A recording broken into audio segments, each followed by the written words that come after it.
seen, you know what I'm saying, seen her fight a dude. You know, she fought a boy.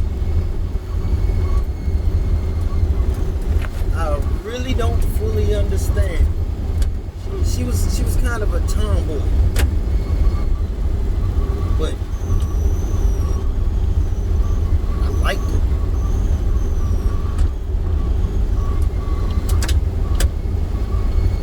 And somehow, some way, I got that number. I don't know how, but I got that number. 'Cause you gotta understand, like, back then, I was nerdy. And not only was I nerdy, I was a good guy, good boy. You know, I understand, you know, a lot of people today think that word is subjective. But I was the nice guy, you know.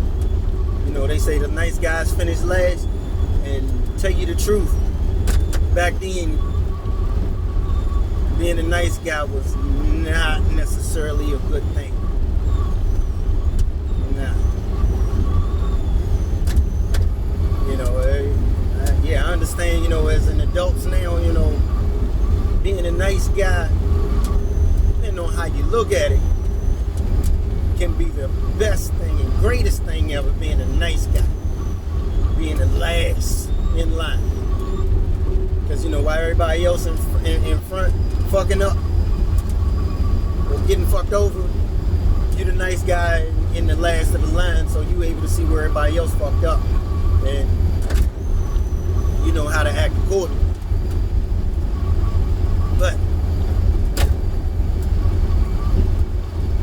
the thing was, I got her number. I mean, I'm still stoked to this day. Yeah, I'm gonna admit that I was not a virgin back then. You know, at that time, I wasn't a virgin. Nobody knew it.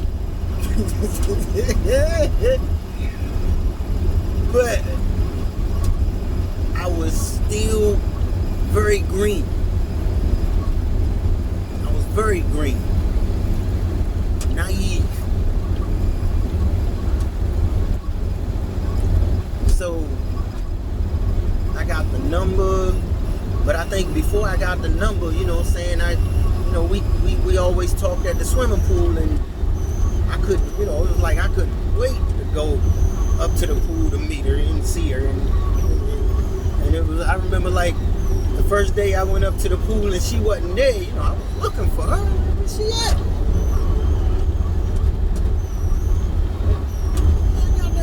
I got that number. And I remember what made me fall in love. And it was weird. One day we was up at the pool, and before, you know what I'm saying, we left, I stole a kiss. I kissed her on her cheek. Kissed her on her cheek. And just like that, you know what I'm saying, in a real quick swoop, she turned around, bam! Gut punched me. Man. Oh my God, that was the greatest punch ever.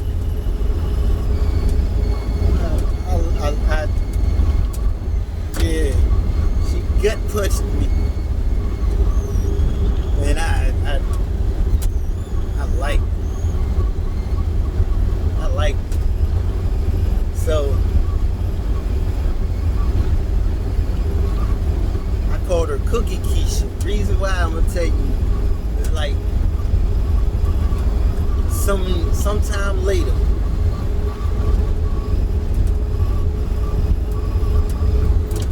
I used to go to her house. Like, another thing that made me feel like, you know what I'm saying, she was the girl, is because I lived on 15th and D Northeast. She lived on 15th and D Southeast. So like, hold up.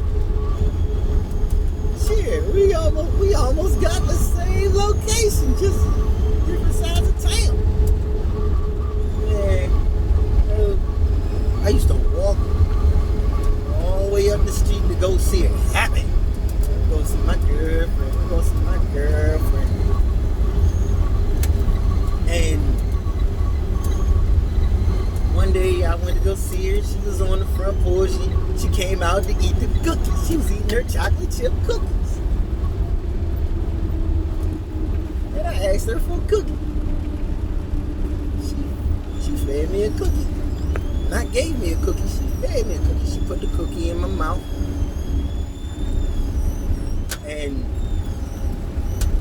she, you know what I'm saying, after I ate that cookie, she kept eating me cookies. Like, it was almost like, you know, out of big humor, it was like she was force feeding me cookies. Like, here, nigga, take these damn cookies. So, man, that's why I call her Cookie Keisha. Because she shared her cookies. Not them cookies, you know. Out of 5 years of her being my girlfriend, no, I never got the cookies. But that was never on my mind with her. I never, you know, never pressed it, never pushed for it. I just like seeing her, being around her, being close to her. I just, you know, I always look forward to seeing her. So like I say, you know, that was my girlfriend for 5 years. And back then, you know, that was the era where a lot of boys or a lot of us young men was encouraged to have lots of girlfriends. You know, like, the more girlfriends you had, you know, the better you look. You know, you's the man. It says you got 3 girlfriends? Get out of here. You got 3 girlfriends. Oh, you got 5 girlfriends. Boy, what you gonna do with all them girlfriends? And so, you know, at that time I was just happy to have that one. Cause like I say, you know, I was a nerd, you know. I didn't get too much attention from the girls. You know, I like girls, but you know, I wasn't getting too much attention, hardly if any. You know, wasn't paying me no attention, or if I told a girl I liked her back then, it was always, oh, that's so cute. Nah, I can't be your girlfriend, but that's cute. You know, I heard that a lot. So I just remember at that 5-year mark was also my first and most worst heartbreak.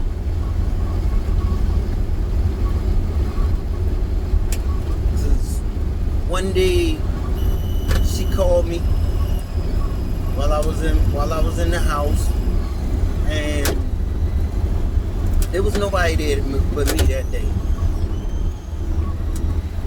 And she called and she told me that she was talking to her sister. And I forgot how to, you know, how basically what she told me about what her and her sister was talking about. But basically, it was the fact that I wasn't that type of boy. I was a good boy, nice guy. And she said, Tony, I don't want to be your girlfriend no more.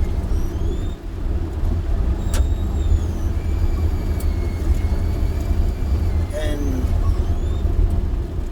I just know, I said, okay. hung up. And the thing that I never told nobody was, like 5 or 10 minutes after that phone call, a really sharp and scary and hurtful pain shot through my chest. You know, like it felt worse than when I got grazed by a bullet. It felt worse than stubbing my shin bone on a bed rail. It hurt and it was scary. I was scared. And I just know that I fell to my knees and I cried.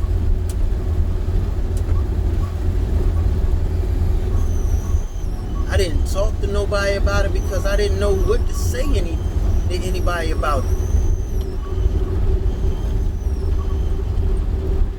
You know? Back then, you know, my problem was with talking to my mother was the fact that, you know, I had this stigma in my head that because I was the only boy in a house among all girls, that nobody knew what it felt like to be a boy. So that's why, you know, I kept a lot to myself.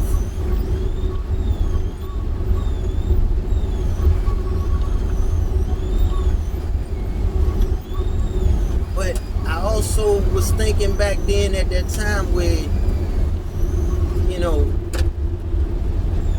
when I was crying, it was like I was remembering, I had flashback to when I was a little kid. And they used to tell us, big boys don't cry. Big boys don't cry. Only little girls cry. Oh, I remember somebody was picking on me one time, and they used to say, yeah, what are you, a girl? Are you a girl? Girls cry. Or, yeah, because when I was a little kid, I used to be a crybaby. And, you know, when the other kids used to pick on me, man, they had that little song, cry baby, suck your mama titty ball. You know, and I recognize today, you know, saying that's also a form of mental abuse. But I kept it to myself. I didn't tell anybody, and then, you know, I was thinking about all that, and then what made me, a lot of times when I cried, what made me feel better was remembering I had a friend or a cousin, you know, I really don't remember what he was to me, but his name was Junior. And when I used to cry back then, he used to make me feel better by saying, shake my hand, be my friend, don't eat boogies out the garbage can. And he used to always sing that song until I stopped crying. So, you know, I thought about that and I stopped crying. But that didn't take away that real physical pain. And the thing was, even, you know, what confused me back then was, in my mind,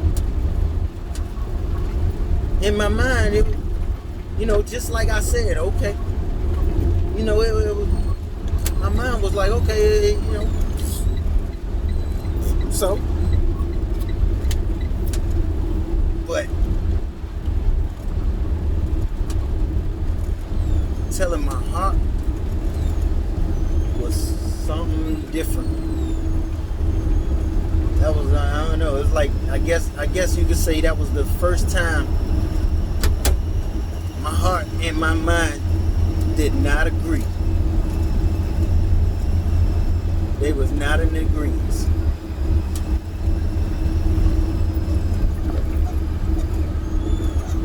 And that physical pain that happened right there, it used to come and go for years after that. I mean, like out of nowhere, like I could just be sitting down watching TV, doing nothing, watching TV, and just out of nowhere it'll come back. And it always scared me every time it came back, but I never told nobody about it.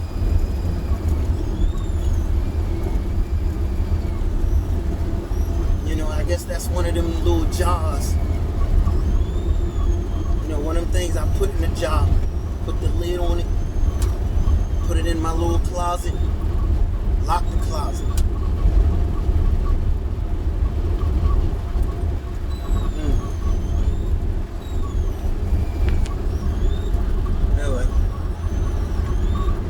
Just sharing a thought, that memory. But I tell you one thing though, that was definitely, the first time I didn't like being the good guy I was.